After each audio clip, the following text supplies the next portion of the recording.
What is your all-time best shot that you've ever hit? I guess I've made one hole in one. Actually, no, I'll tell you what the most memorable shot was. I've made a hole in one on a real golf course, but I've also made an ace on a little tiny hole that's in the back garden of Jim Nance's place. And so I got up there, and it was an event that he always holds for all the CBS people over the Pebble Beach week. And this was back in 2017, maybe 2018.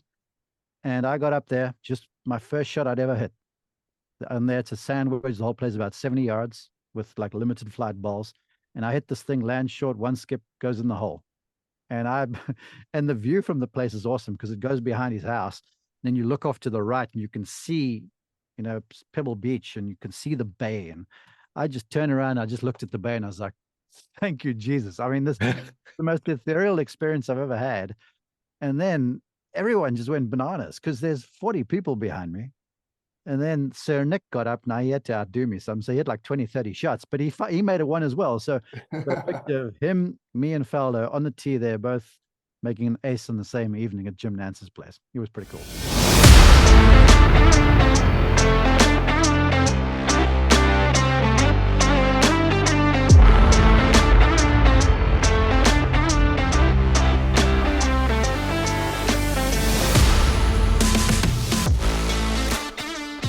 Welcome, ladies and gentlemen, to a very special episode of the Whole Story Podcast. Jonathan and Robby here, and we've got an incredible guest. We're just going to jump right into introducing Mark Immelman. Mark, a professional golfer, originally from South Africa, currently living in Georgia, the state of Georgia. He is the son of a former South African Sunshine Tour commissioner. He played golf both college, professionally.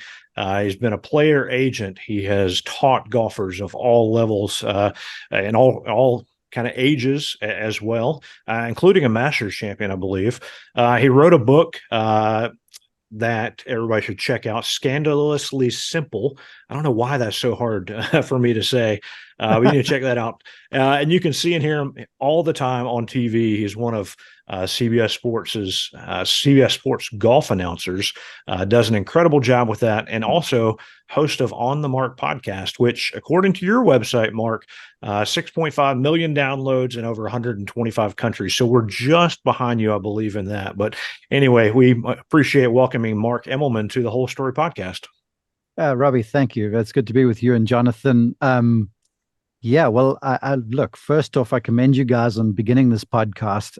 I remember 8 seasons ago when the PGA Tour came to me, because I was still a PGA Tour radio announcer then. And they were like, hey, you want a radio show? And I was like, sure, I've got nothing else to do, kind of thing. And so I began the streaming show. It was Monday, Tuesday, Wednesday, from 11 till 1. And the numbers were okay, but it wasn't great. Streaming back then wasn't really a thing. And after the first season, they're like, hey, we're going to make this a podcast. And I was like, okay, what's a podcast, kind of thing? And so they're like, no, it's just on demand. So the folks who can't make you live over lunch can listen at any time. And so I recorded the first one. It wasn't golf instruction back in the day like it is now.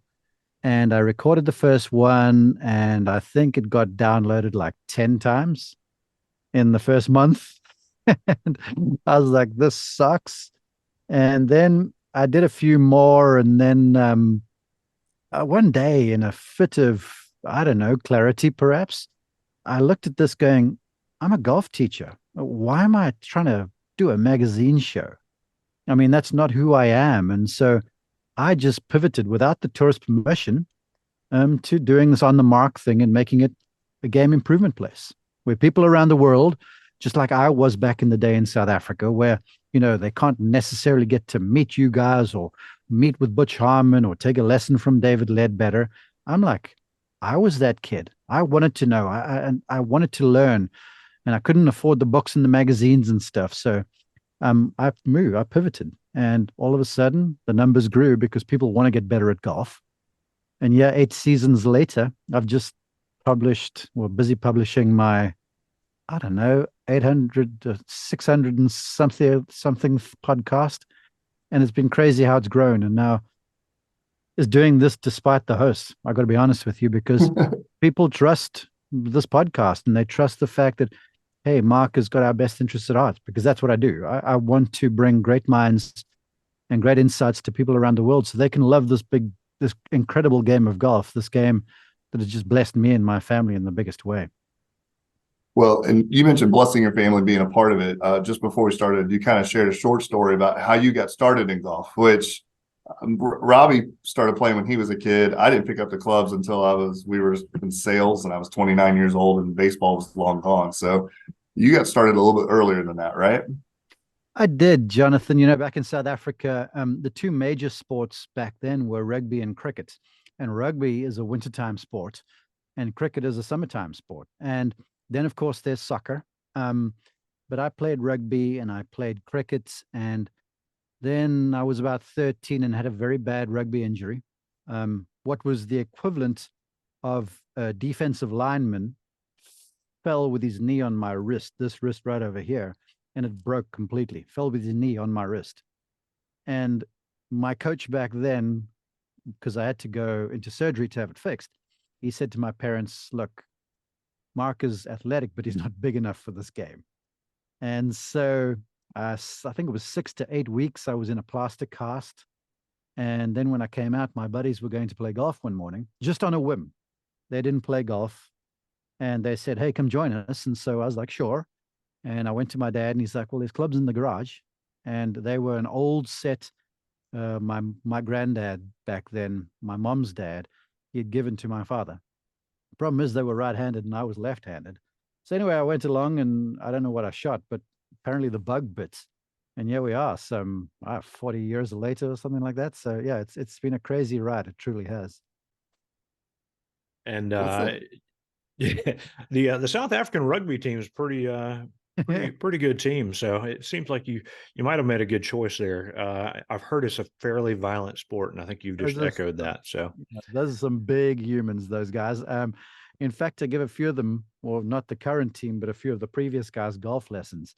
oh, Um, very nice. they're just large, fast, fearless people. Yeah. And and yeah, no, I didn't care how talented I was. I was not cut out for rugby. I wasn't. Yeah, well, I'm not sure if this is what brought you over, but you ended up playing golf and becoming an All-American multiple times, winning a couple of national championships, I believe, at Columbus State University. Is that correct?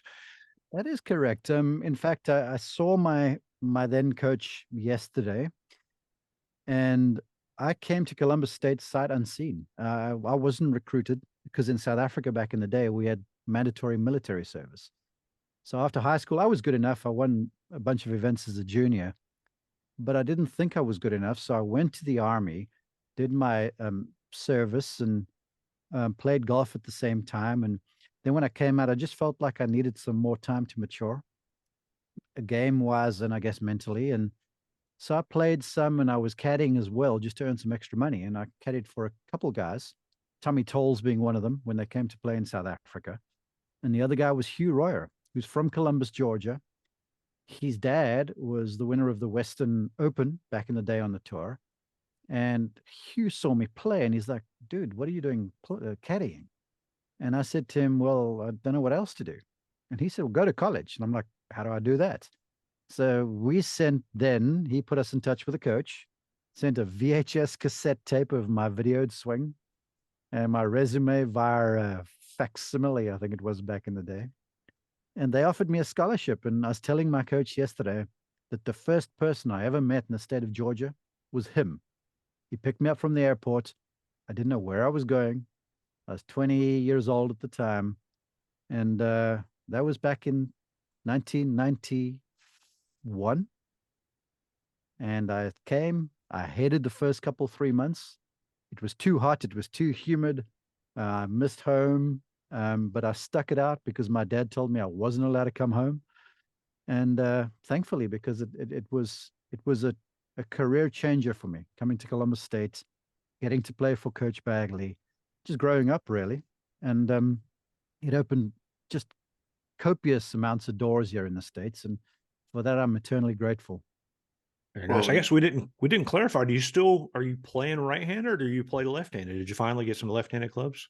I played righty, man. Lefty clubs back in the late 80s, early 90s were few and far between.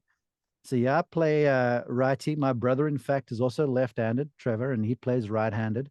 His son Jacob now, he plays lefty. So we're all confused. But yeah, I play right-handed. Every other Well, thing I do, right, left. I play every other sport, tennis, you name it. I play with my left side. I'm left-handed and it's not always as easy to find clubs still. So I don't know if that's changed anything in the last 20, 30 years, but so Maybe you should you're play right-handed, Jonathan. I tried the other day at a golf inside golf thing and it didn't go well. So we just turned the clubs upside down and me and another guy beat everybody else from the wrong side of the clubs. It was good. That's the So ultimate flex.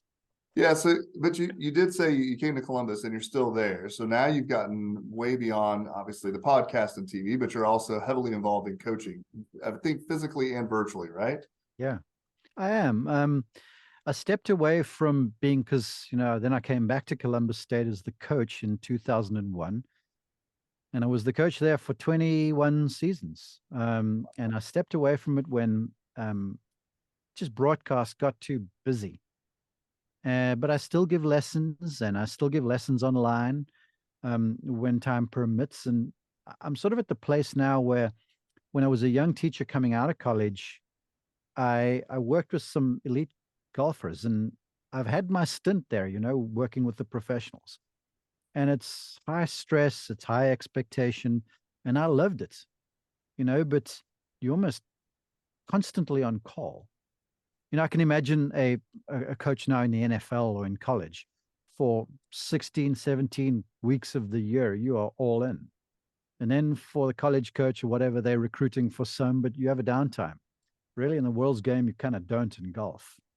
And it just got to a place where constantly being on call was a bit too much. Um, and so I stepped away from that stuff and I continued to give lessons because that's basically who I am. But thankfully, I'm in a place now where I can still help golfers, but I'm sort of controlling my calendar a bit. So I'm more dad on the scene. I'm more involved as a husband as I should be in the first place. And so I'm giving lessons, but just enough to keep, kind of to scratch the itch, if you will. What does that philosophy look like now? You mentioned coaching pros, coaching college students. How does that philosophy all blend together whenever you are talking to someone like me, maybe that shoots 100 and Robby over there does a little bit better? So how does that work in terms of making those adjustments to the players? Jonathan, to be honest with you, look, the golf ball doesn't know if you're a pro or an amateur. It seems to.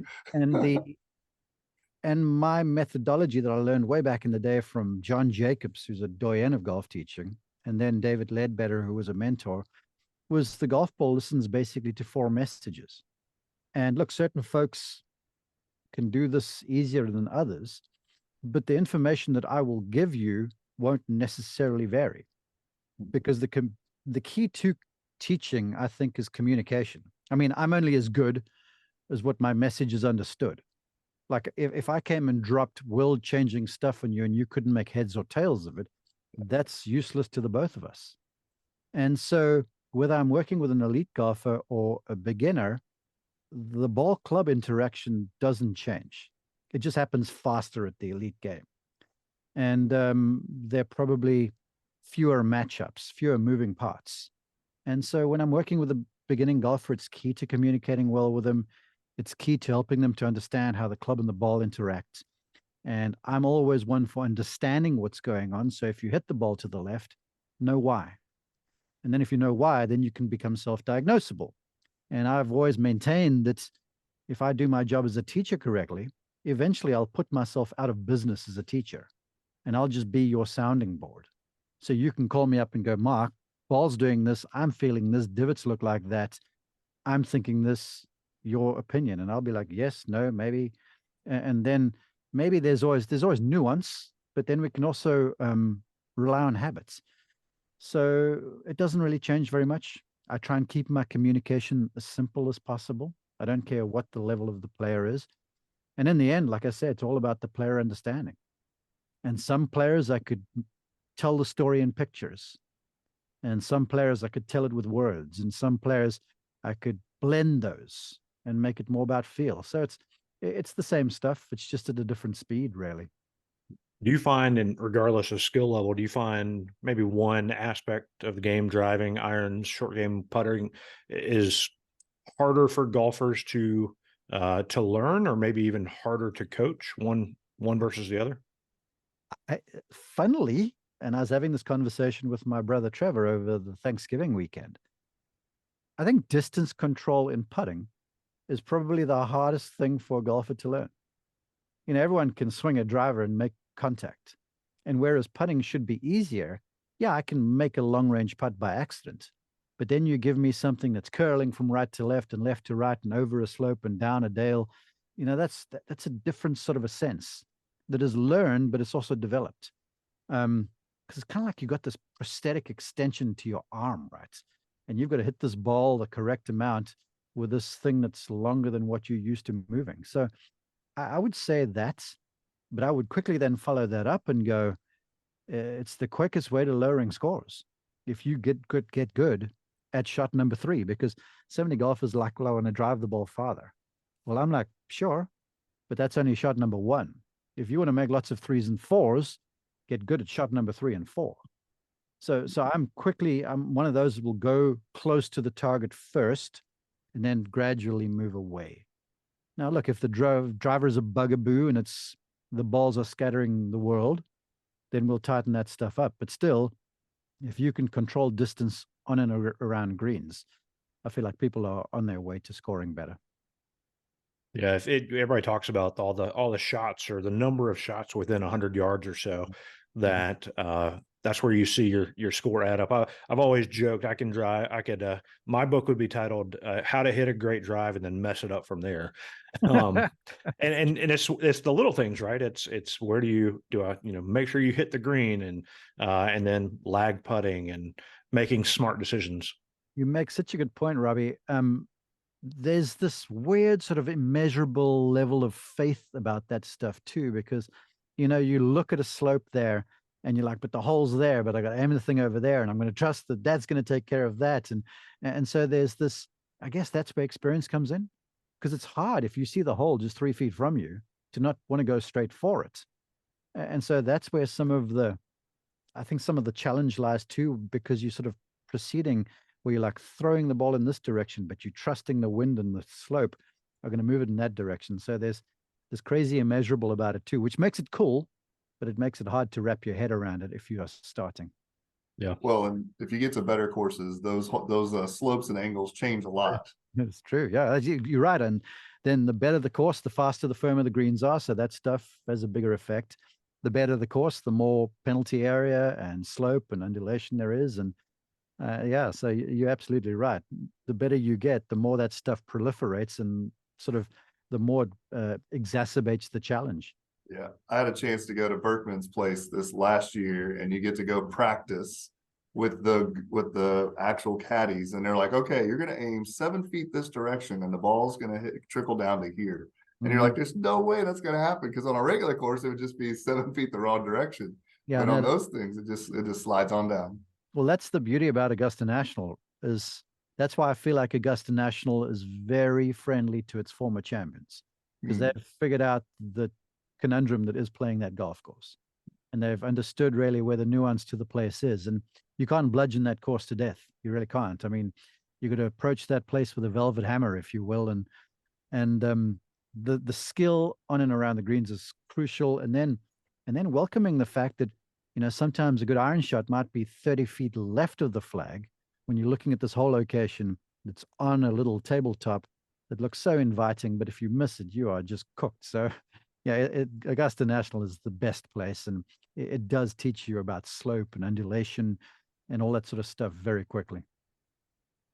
Well, you're on the Mark podcast. You always, like you said, you've kind of shifted it to the golf instruction, and your most recent one, you were talking about using swing aids. Are there some, let's say Jonathan, like you said, shoots around 100.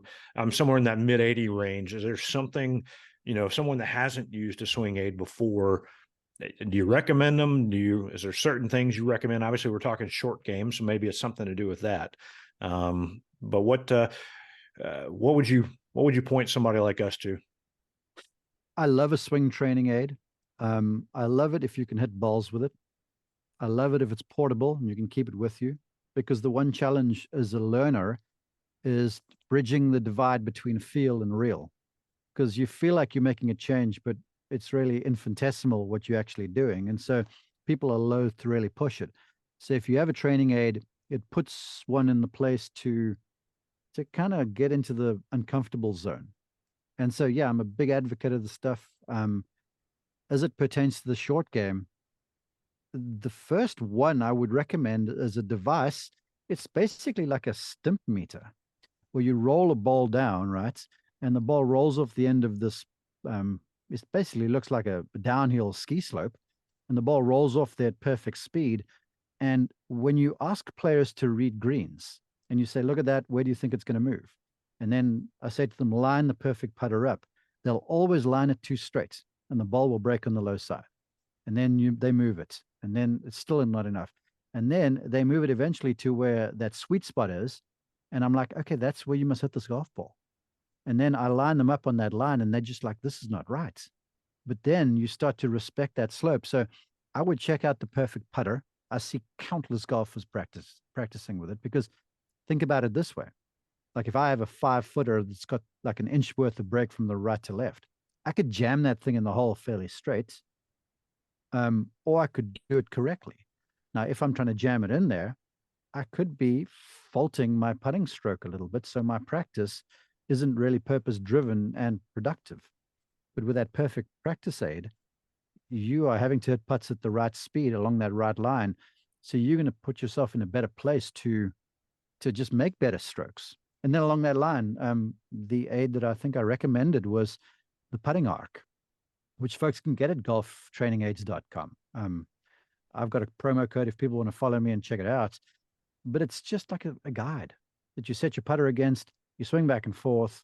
It shows you what the arc must feel like and where the face must look. And so you can hit 5, 6, 7, 8, 10 footers with it. You can go longer if you want. And it's kind of like practicing swimming with floaties on. And then you're like, okay, I can do this a little bit. Then you remove one floaty. So you step away from it. Then you come back. And so you get to a place where after practicing on it for a bit, it galvanizes what the feel is. And then you've got something that when you're out there playing, you can search for that. Because if you don't know what you're trying to feel, it's like trying to find something in the dark. And then you add the pressure of the round of golf. So I would say get that green reader, that perfect practice aid, and get the training, the putting arc, and you're well on your way. Sounds like a good start for well, we're hoping for shot number 3. Normally it's like shot number 5 or 6. So yeah, well, look, I will say this. My daughter, when she was playing on a little high school team last year, I was asked to be the volunteer assistant coach, which I duly agreed to. And my goal, I said to them, because these were all sort of 90 shooting girls, and I said to them, golf is about arithmetic. And if you realize, I'd ask every single one of them, what are 9 5s? What's 9 times 5? And they'd go 45. And I'm like, would you be happy shooting 45 on 9 holes? And they'd be, yeah. And I'm like, well, 5 on a hole is as simple as be on the green in 3 and then just 2 putts. So if you can start guaranteeing the 2 putts, it gives you some wiggle room to get to the green in 3. Then you won't feel like you've got to be perfect off the tee or whatever the case might be. And I started to find all of them by the end of the year were breaking 90 because they didn't feel like they had to hit the drive perfectly. And then when they had a tough second shot over a bunker, I was like, don't hit it. Hit it off to that side of the green where you can pitch it on the green, because they worked on that. They worked on pitching and putting the whole season. And then pitch it on the green, 2-putt, and get out there with 5. You're going to accidentally make a 4, and you might make 1 or 2 6s, who knows, but you'll find that the scores will quickly go down if you just realize that, if you're on the green in 3, every green, and you 2-putt, you're going to shoot 90. Easy. Yeah, just playing smarter. It's kind of like if you hit it in the woods, don't try to do the hero shot, but get it back out and play as fast as possible. Yes, Jonathan, play smarter, for goodness sake. Come on, Jonathan. I know. I'm usually the only guy out there on a golf course that's making bad shots, so that's why it's so difficult for me. There's only one. There's only one. Yep. So if someone, hopefully people have listened to On the Mark podcast, if someone hasn't listened to it before, What would you tell them that it's about? What would you say? I mean, we've been talking golf coaching or teaching to get better, but what would you describe? How would you describe it to somebody? I would say the podcast is your one-stop shop to golf improvement. You can hear everyone from PGA Tour players to the best golf teachers around to physical instructors to sports psychologists. So I try to be very holistic in my approach with it, and I bring information from all corners because golf is that sort of a game. And I basically, whenever the guest is on, I'm like, I have one goal for you. I'm shining a spotlight on you. I want to introduce you to the world. And then what I want the world to have is that moment where they go, I get it. That aha sort of an event where they're like, dang, yeah, that makes sense. Because when that happens, they've got something they can go in action. So yeah, if you go there, you'll find stuff from everybody. I mean, tomorrow, I'm interviewing Camilo Villegas, and he's in Bogota right now. Because when he won, I texted him. I'm like, dude, this is the best story of the year because your game was in the doldrums, and you've hauled yourself out there in a season to win again on the tour. I'm like, there's so much people can learn from you. And he goes, I won't say exactly what he texted, but he goes, heck yeah, let's do it. Because I find that more and more the players and the coaches, they want to help because they realize how great this game is and they realize how hard this game is. And so, there's certain guys I wish I could get that I haven't just yet. But largely the folks that come on are great. And I just, because I'm a teacher deep down, I think sometimes I know where they're going to go and I listen to them like a fan and I ask questions then like you guys would. And so I don't ask questions. I kind of steer the conversation, and it's turned out awesome. It's a fantastic medium, and I'm just thankful to be a part of it. Well, that actually leads to one of my questions because you're a teacher and a broadcaster, and you're not bad at golf. So, would you rather coach someone to hit the perfect shot? Would you rather be the person hitting that perfect shot, or would you rather be in the booth calling that perfect shot? uh, I don't want to hit it anymore. I don't. I back in the day, yes, I would have wanted to hit it. Um, I've been on hand. I've seen and called some incredible shots. Tiger Woods from the fairway bunker on his final hole in Mexico City, 8-iron, green above him, big high lip, big dead tree, this big sort of hardwood that had no leaves on in front. And he had to cut this thing like 30, 40 yards. And I, as the on-course announcer, set it up by going, well, look, front side of the green, chip putt.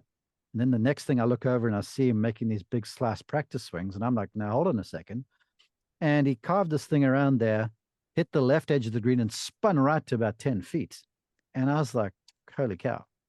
And that's just one of thousands that I've seen. And calling those are a thrill to get to see them with my own two eyes. Yeah. Like I got to call, or not call it, Jim Nantz did. I got to set up Nick Taylor's 72-foot eagle putt at the Canadian Open in 2023. Great. And then to be on hand and to just have the crowds go bananas. And it was wild. So I've seen those and they're exhilarating.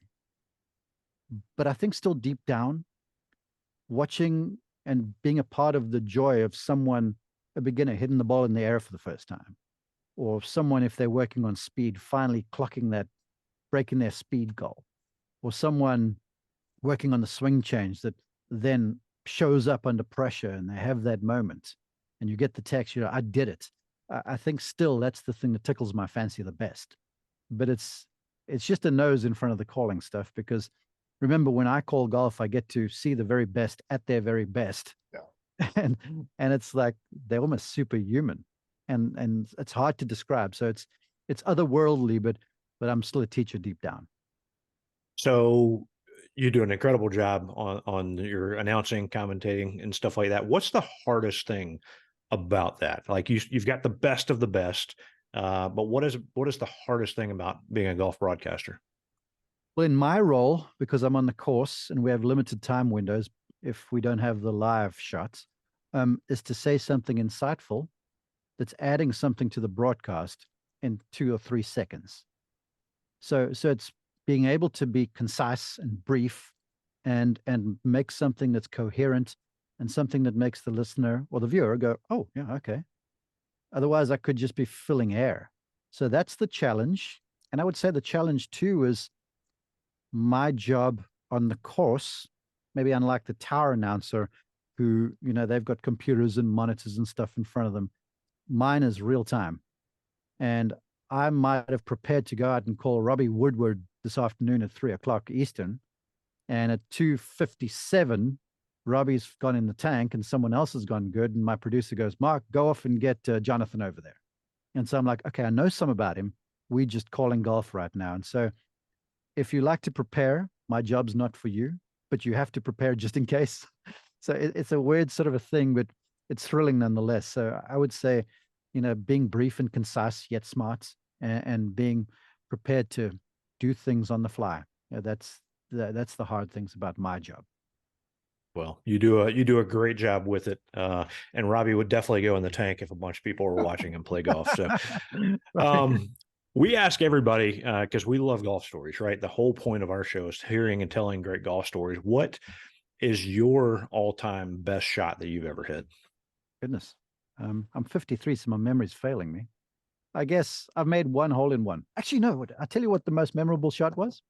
I've made a hole in one on a real golf course, but I've also made an ace on a little tiny hole that's in the back garden of Jim Nance's place. And I've got a replica of it. There it is. Nice. It's because right next to the tee on his par 3 7th hole of Pebble Beach replica hole, he's got what he calls his Rock of Fame. So I'm on there with like Nick Faldo and all the doyens and the titans of our industry. And so I got up there, and it was an event that he always holds for all the CBS people over the Pebble Beach week. And this was back in 2017, maybe 2018. And I got up there, just my first shot I'd ever hit. And there it's a sandwich. The whole place is about 70 yards with like limited flight balls. And I hit this thing, land short, one skip, goes in the hole. And and the view from the place is awesome because it goes behind his house. Then you look off to the right and you can see, Pebble Beach, and you can see the bay. And I just turned around, I just looked at the bay, and I was like, thank you, Jesus. I mean, this is the most ethereal experience I've ever had. And then everyone just went bananas because there's 40 people behind me. And then Sir Nick got up. Now he had to outdo me some. So he had like 20, 30 shots, but he made a one as well. So him, me, and Faldo on the tee there, both making an ace on the same evening at Jim Nance's place. It was pretty cool. Nick sounds more like that hole in 3, not the hole in 1, right? No, he had a few. I had one go, and I remind him of it. I was like, Nick, you took like 20 shots. But it was toward the end of the evening. He's like, I got to do this. But then, I say that, but I get the moment when he knocked it in, because everyone else was bouncing around the hole. They weren't like bad shots, but just the power of that man's mind. He was like, I'm going to do this. And I marvel at that too. And it's just, once again, proof of how good, these PGA Tour guys are. And I mean, someone like Faldo, multiple major champion, Hall of Famer, if he puts his mind to something, it's happening. You can bet your last dollar on it. That's great. So, yeah. So, we would probably hit Nance's house a couple times before Harry doing McCord that. did on purpose. That was it. McCord gets up there after I've aced, and now he's like, well, what am I going to do? So he tried to bounce one off the roof onto the green and succeeded, but was then told to stand down a little bit. Yeah, it looks like quite the setup that Jim Nance has in his backyard. So, all right. So we do this thing called the Quick Nine. We ask our guests quick 9 questions. Jonathan, why don't you kick us off here with our Quick 9? Yeah. So you probably played them all. What is the favorite course that you've played? I'd have to say Augusta National because I haven't played them all. I want to play Pebble. I want to play the old course. There's some places I want to go. I've been there, but I haven't played them. But Augusta National. That was the next question. Is there one at the top of your bucket list? Yeah, I want to play the old course with my daughter, Isabel. I just do. She's a pretty good golfer, we hear. Yeah, and she's getting more into it. She's got some of the family genes there, and she's the reason I've stopped playing golf because she drives it past me. There you go. Who would be in your dream foursome? Bobby Jones, Ben Hogan. I want to say my dad because my dad never really played, and he did so much for my brother and I. So Jones and Hogan and Gary Player, Tiger would be on the list, obviously. So it'd be hard, but Bobby Jones would definitely be there. He's my hero. Yeah. All right. Have you ever tried on Trevor's green jacket? I did, yes. The evening he won it, or the evening that he won, they have a function for the champion afterwards. Wonderful evening, and we were walking out, and the lighting was perfect. They got these candle sort of gas lamps that go to sort of walk your way down the parking area to the parking lot. And he looked around and he goes, I don't know if I'm allowed to, but yeah, try it on. And so I put it on, and it was the softest, lightest thing I think I've ever worn. And it was incredible. It was an evening I will never ever forget. Sounds like I'd love to try one on too. This is probably my favorite question we always ask. What is the best mid-round snack, or what course do you think has the best mid-round snack? Oh, as far as courses go, I don't know. You hear about the Cal Club and these places that have got these fancy things, but I love a good hot dog. But I try and be healthy, so I'll have nuts or something boring like that. But I love a hot dog. I do. Yep. All right. You got the President's Cup logo on your shirt. We always ask people, what is your favorite golf course logo? Hold on. There it is. It was sent to me. Ah, very nice.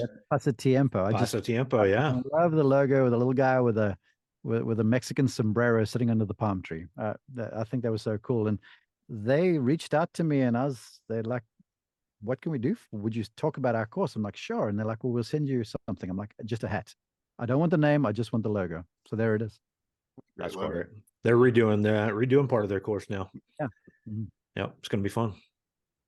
Do you find it harder to play golf or to coach golf? Play. No doubt.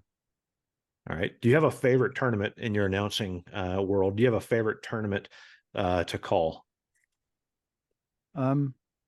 It's thrilling to call the Masters and the PGA for us at CBS.